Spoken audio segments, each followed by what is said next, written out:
Hi, Jessica Rabe here, one of DataTrek's co-founders, and for today's video, I'm going to discuss how to make investing your side hustle. I found that many friends my age are eager to create multiple income streams so they don't have to be limited by a 9-to-5 job like our parents or grandparents. The short bear market and huge equity rally during the pandemic crisis and the rise of cryptos have certainly piqued my generation's interest in investing as a way to make our money work for us instead of just working to make money. However, whenever I get investment related questions from my friends in their 20s and 30s, I often find that they confuse trading and investing. In reality, the two are very different. Whether people want to trade or invest or both is up to them, but having a process is a key to success for either approach. Today, I'm going to share my thoughts on how to go about both trading and investing. Let's start with trading, definitely the spicier of the two options. Both trading and investing come down to finding and exploiting a systematic market flaw, but traders are more focused on short-term opportunities. With that, I have 4 key points on how to develop your skills as a trader. The first is that successful trading ultimately comes down to repeating a process with a proven track record. One way to develop that process is to start by setting an initial weekly profit goal. For example, have a target making, say, $100 a week, just to use round numbers. Once you get to that goal in a given week, either cut back your positions to almost zero or sell everything. Then spend the rest of your time working on ideas to execute the next week. Once that next week starts, your goal is to still make that $100 a week. Once you consistently make $100 a week for at least a month, you can increase your goal to, say, $200. After meeting that new goal regularly for a few weeks again, you can up your goal again to $300, and so on. Additionally, once you consistently make money, you can put more money to work. However, if you're struggling meeting a new goal like making $300 a week, then go back to just trying to make $200 a week and go back to that a little bit of a lower target. You know you can do that since you did it reliably in the past.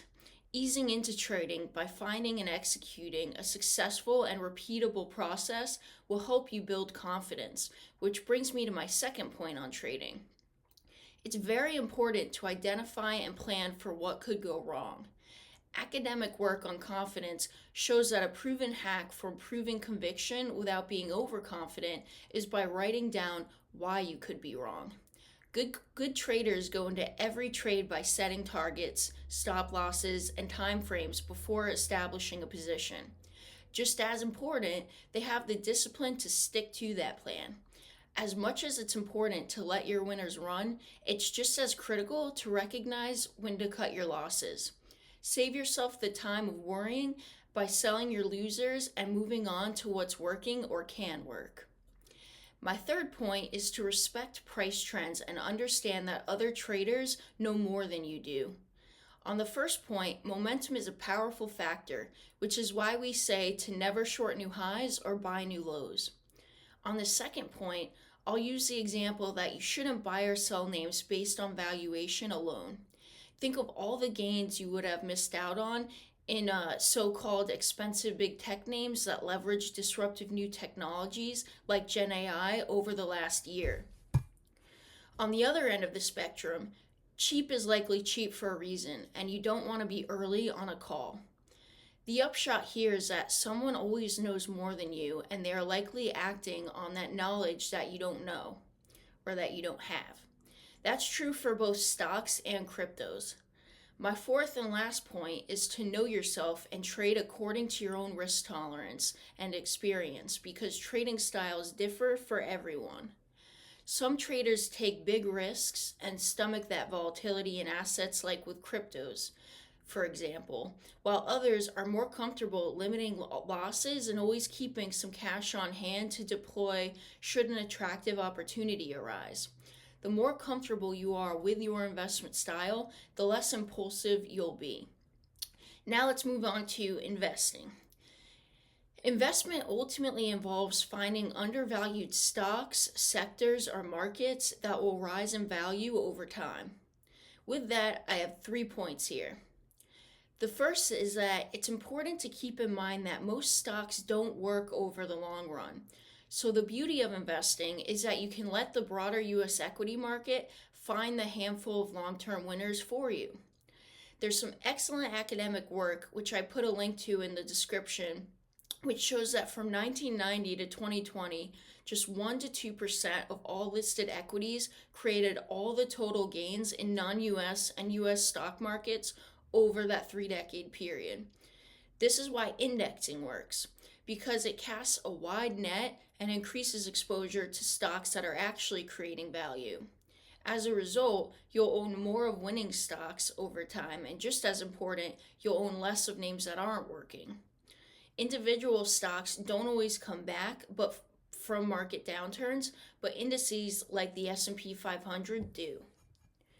Moving on now to my second point, investing is an exercise in patience and delayed gratification for a larger payoff in the future. To set the stage here, there's a widely cited and legendary experiment in child development from the 1970s called the marshmallow test, which seemed to show that some people have an innate ability to defer gratification, but many others don't. That's a key life skill, of course, so researchers at Stanford offered young children their choice of treats like a marshmallow. The researchers would then tell the children that they would be left alone for 15 minutes, and if they didn't eat the treat, they would be given another when the researcher returned. Some children were able to wait and got a second treat, while others did not. Children who passed the marshmallow test by waiting were shown to have better outcomes later in life. However, more recent research shows that all this experiment actually measures is how reliable a child's home environment is. The more a child is used to reliability and predictability at home, the more likely they will wait, since they trust they will actually get a second treat. So the upshot here is that investing is a marshmallow test for grown-ups because it requires delaying consumption and the expectation of an eventual reward. To do that over many decades required to generate real wealth requires confidence in the economic and social systems that allow companies to grow and prosper. This is why we recommend sticking to US stocks over the long term rather than European, Japanese, or emerging market equities. America has a proven track record of creating new, innovative companies with global reach and strong competitive advantages. Over time, that gives investors a lot more marshmallows than most alternatives. Third and lastly, it's important to not mistake a trade for an investment. For example, most sectors and non-US geographic regions are trades rather than long-term holds for the reasons I just mentioned. As much as we're always on the lookout for out-of-favor groups and regions to boost returns, when it comes to core investments, we think it's better to stick to US large cap and high quality growth stocks. That study I mentioned earlier shows those are the only two groups that persistently create value over the long term. By way of example, the core of my portfolio includes the iShares Core S&P 500 ETF, since it tracks the S&P 500, and also the Invesco QQQ Trust ETF, since it tracks the NASDAQ 100 and has outsized exposure to big tech. So to wrap up, investing is certainly a worthy side hustle to someone's career as a way to generate long-term wealth. But there's a big difference between investing and trading. Choosing either or both approaches to create more potential streams of income depends on your risk tolerance and personality. But it's important to understand your goals and process to make investing or trading as profitable as possible. Thank you very much for taking the time to watch this video. Please hit the like button and subscribe to our YouTube channel if you liked it. And be sure to check out DataTrekResearch.com for a free trial to our daily reports. There's no credit card or personal information required. You just have to drop an email in. Thanks again for watching, and we hope you have a great day.